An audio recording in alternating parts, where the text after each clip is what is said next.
Alrighty, so the time has finally come. I have officially 101, which it said you can't own more than 100.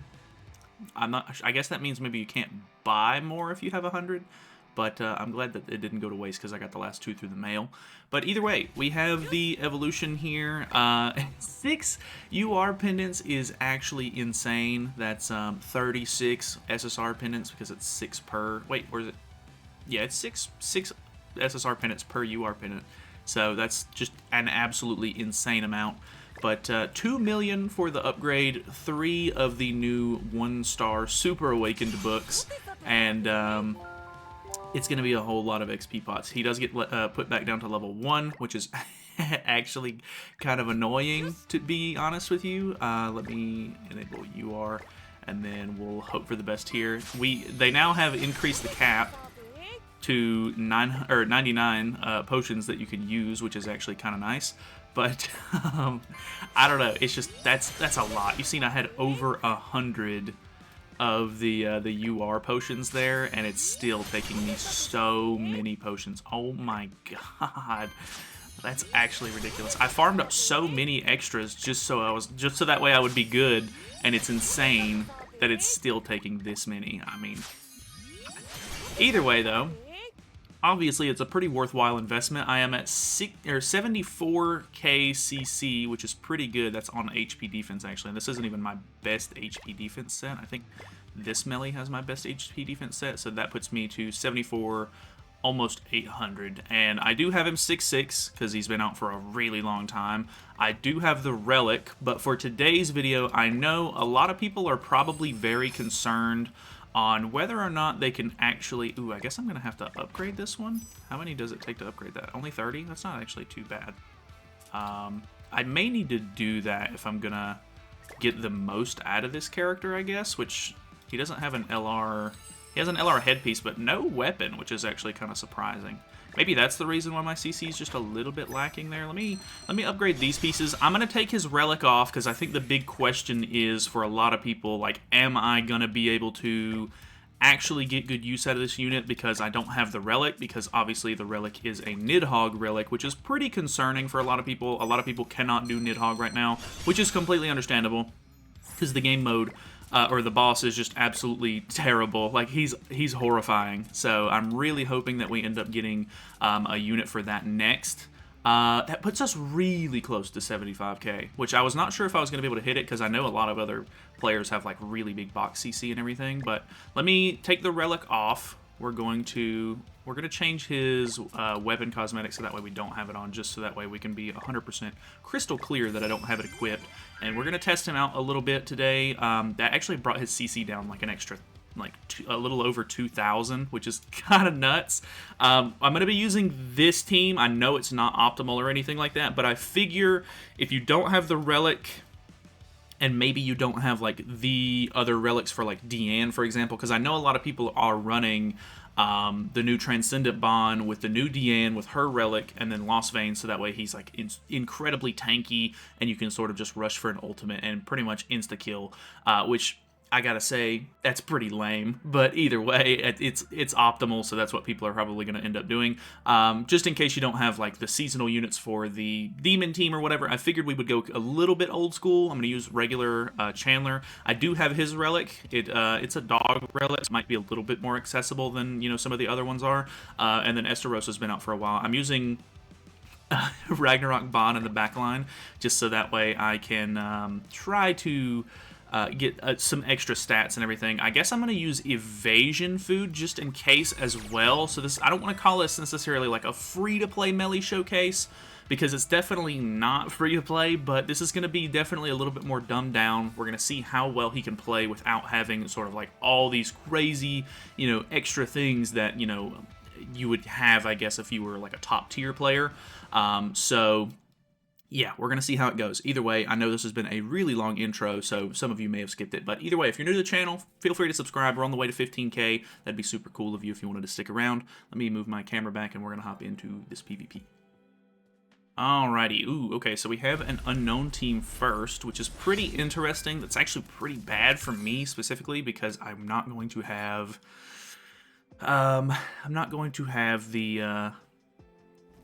the stance if he... Well, I guess I could just disable his stance cancel card. I'm going to assume he has evasion food on as well, so we're going to waste this, we're going to disable, and then we're going to throw up the stance to try to make sure that he can't stance cancel me, which I think is a really good play turn 1. Those two characters have AoEs. Echidna is all AoE, so I'm hoping that if he tries to do anything with her, obviously it's going to rank up my cards. I am targeted by Ghislaine here, so I'm not going to be doing as much damage to her, but if I get ranked up, that's 10% attack-related stats, I think, per rank up. So, ooh, I forgot I was running evasion food. That actually kind of sucks, but he is attacking me either way. So that's going to rank me up, which is good. We're putting darkness stacks on her, which is good. That's a lot of rank ups. And he went for the double AoE. Okay, I didn't crit my Lostvayne, actually, so I guess he's got that going for him. But I can very easily rush an ultimate here. So let me... Who has his Tarmia link? I'm assuming... Okay, it's not her, actually. It is Echidna. Okay, I guess I can get behind that. Let me use this and this. That'll get me the ultimate. And then I'm going to disable the ROM here just in case he can get a stun. So that way I'm basically guaranteed really good damage there. Obviously, with the Relic, I would be doing more damage depending on how high my ultimate move gauge gets. So if you use the single target card at any of the higher levels, it's going to give you a lot more ult gauge, which means you're going to get a lot more damage out. But at the end of the day, if you don't have it, you don't have it. There's nothing you can really do there. So here we go. He's using the stance cancel card on me. He is ranking up my cards. This is really what you don't want to do if you're going against Lostvayne's. You really don't want to attack him too much unless you can guarantee the kill. Wait, he might actually guarantee it right here. He does. Okay, that's good. You don't want to attack him too much if you can't kill, because if you can't, you're going to run into a really big issue where you basically end up getting yourself killed. So, I don't guess that there's much I can do here. I'm gonna be confident and hope that my Estarossa can kill there, and then we're going to try to kill off the ROM as well. This might be a bit of a misplay, depending on... I have pretty good HP, and they have a lot of stacks on. Yeah, so we're actually in a really good position there. So she's encroached. We're going to kill her with the encroachment. He does have his Echidna and everything, but I don't think her alone is going to be a big enough deal, plus I'm getting my ult here, so... Pretty good first test match. Obviously, like, the Relic wasn't going to help me survive any... I mean, it would have gave me some extra stats and stuff like that, so potentially I would have taken less damage there, but overall, if you have, like, a better taunt character or something like that, probably best. I did get unlucky and wasn't able to pull any extra stances after turn 1, so that definitely hindered me a bit there, but pretty decent so far. He's still doing... good damage. His cards are still ranking up and everything. I mean, you're not, like, the core of his kit is still obviously there, so it's not like you're going to be missing out on too much, like, just by not having the Relic, but it is definitely going to increase, like, a lot of the damage dealt. So let's hop into this next one, and we'll see how it goes. Alrighty, we have a Demon team, which is pretty interesting. He has Chandler on the field, which is really annoying, but I guess it just kind of is what it is. We're not going to really be able to do anything about that. I'm tempted to go ahead and throw out maybe an AoE or something turn 1, so that way we can try to just get a little bit of, you know, darkness stacks going. I think I will. Let's go for this play, I guess. There's not really anybody I want to disable turn 1, because if I disable Melee, he might end up just cleansing it off. If I disable Estarossa, it doesn't really do any good, really, because he's basically just going to try to either just deal damage with him or, I don't know, put on extra darkness stacks or whatever, so it's not really that big of a deal. He's basically all single target except for Melee's card, which could be a little bit concerning. So we'll kind of have to see how that goes. Not 100% sure how this match is going to go, because he's not really going to have much opportunity to rank me up, which is bad for me, of course. So let's go for the disable here. That's going to pop True Magic on Melee, and then we are going to get rid of the Chandler, and I think we're just going to taunt again, because hopefully he'll go for the AoE with True Magic, so that way I can hopefully rank up some cards. It might deal a lot of damage, but Melee's pretty tanky, plus, I don't know. We'll see how it goes. I do have Dissolve on, so he's going to do extra damage to me because I'm debuffed. We do pull an extra Melee card, though, so that might rank up if he does AoE. It's going to be kind of a gamble here. He might end up just popping Encroachment on me, which I don't think he's going to before he attacks. Yeah, he's AoE, which is really good. All crits, which isn't necessarily the best thing, but he does have a lot of crit defense from my understanding. I might actually do check his stats. Wow, we tanked that while encroached, which is actually really good. Just barely taking that, actually. Let me look at his crit defense, actually, very quickly. He has 148 crit defense, which is pretty good overall. Like, that's pretty good base stat. His crit damage is actually kind of insane. So let's go for this, and I'm actually kind of confident that we can just go ahead and kill both of these characters here. The single target hits pretty hard now, so that was an encroachment. We lose some stats because Melee died, actually, so we should have attacked him first, but okay, I forgot we encroached him as well. So, I mean, that's pretty good. I mean, he wasn't even really attacking into Melee too much there, so not bad at all, I would say. Okay, I was about to say, really, he's not going to crit at all on him, which is kind of weird, but I guess it is what it is. Let's push for the ultimate here, just in case. Well, I guess not just in case, but I've seen huge numbers out of Melee, out of the ultimate. I do have it 6/6, but without the Relic doing an additional, what is it, like, I think his Relic is 10% extra damage per ultimate move gauge, so he would be doing 50% additional damage. His ultimate on its own, now that he's LR, does give him, I think, 20% all stats. So that's honestly pretty big. We don't have any of our extra attack-related stat boosts. So I'm probably not going to break 1 million, I wouldn't imagine.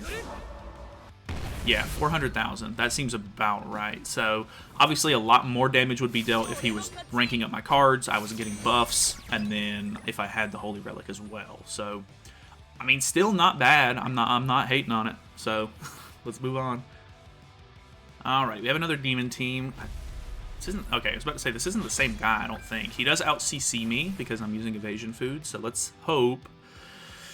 Well, I don't know. I'm not sure exactly what to think. Maybe he'll go for some damage on Melee first. I would kind of hope he wouldn't. It would be smarter if he didn't try to attack into Melee at all. I know every time that I've gone up against a Lostvayne, I have a much better chance of winning if I can kill off all of his teammates first.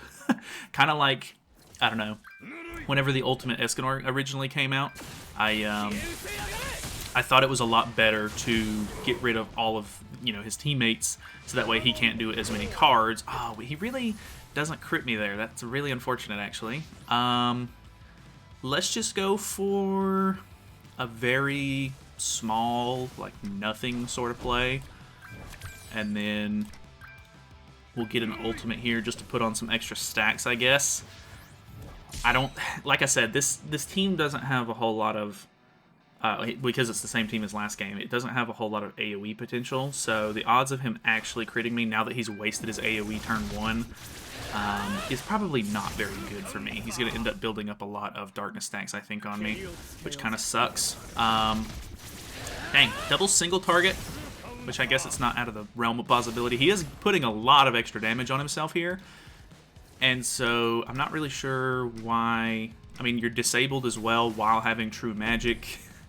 Bit of a weird play there, my dude. He doesn't have Tarmiel Link on, so I mean, we might as well just get rid of him. I don't know why we wouldn't, so I guess that's good for me. It's gonna cut down a lot on his potential, because obviously without Melee, like, there's still a good chance that you can win, because Esteros is still pretty good, but it depends on how many darkness stacks you've already sort of built up on the team before that point, I guess. So I'm assuming, yeah, he did that to himself, man. I didn't even really have to do anything. Okay, well, moving on. Alrighty, we have another unknown team, which is actually kind of weird. Like, I've gone up against a couple of, like, extra unknown teams in the last, like, couple of days. kind of bizarre. I'm not used to going up against unknown teams basically at all. I'm going to assume he has the evasion food. I don't honestly know if Chandler can get through that bubble if he does have evasion food. So, okay, he doesn't have evasion food, which is good for me. So I can disable Ghislaine. That way I don't have to worry about the stance cancel turn 1. Put up the stance. That'll give us any extra... Well, actually, we get a lot of extra stances here. Obviously, this is ideal if you can get extra stances with your Chandler. But I feel like a lot of demon teams nowadays have just kind of migrated away from the Chandler play, which is completely fair because, you know, you can go for like an ultra aggressive demon team now that just does like insane damage. And why wouldn't you, I guess, if you have the capabilities to do so? But this team, like, just having Chandler on the team in general makes you so tanky, it's actually ridiculous. So, he does have an AoE on these two characters, so I'm going to hold out and kind of hope that, is this a level 2? Oh, it's still only a 1-turn taunt, so maybe I don't let that merge then. Actually, I guess we just get rid of Ghislaine here. Because she has double single target, so he's not going to be able to rank up my melee anyway. So hopefully by forcing the kill on Ghislaine here, he'll do AoE skills, and I'll be okay, because I'll rank up my cards. But, yeah, I don't know, I've seen a lot more unknown teams lately, for whatever reason. I'm not really sure, but, yeah. Tanky Chandler. He's actually kind of nuts. He's really, really annoying to go against. I kind of just internally sigh a little bit every single time that I go up against him because he's just that annoying. All right, so boom. He did steal my buffs. I think I might have gotten rid of my other buff by accident. Did I? Yeah, I taunted first, so that was a mistake on my end. I was wondering why I screwed myself up so bad. Do have extra stuff here. Let's go for the kill on him. I would assume that's going to kill, and then we'll throw this out just in case. If he can rank me up one more time, that'd be perfect, but level 2 doing 112k is not bad at all. He's pretty much guaranteed to crit. He has a Sever skill, so he's got that going for him. And his crit damage is actually insane. He's got like almost like 250% crit damage, which is kind of wild to think about. Removing my ultimate here, it's actually going to just merge right back into itself because of lucky card draw, so that's, I guess, really good for me. Putting on extra darkness stacks is great, I guess. He just really didn't want to AoE, I guess. The bot didn't want to have it. So let's do double and then the single target because I would assume, yeah, we can kill off the Roxy here, and then the single target will get rid of Nanashi, no problem.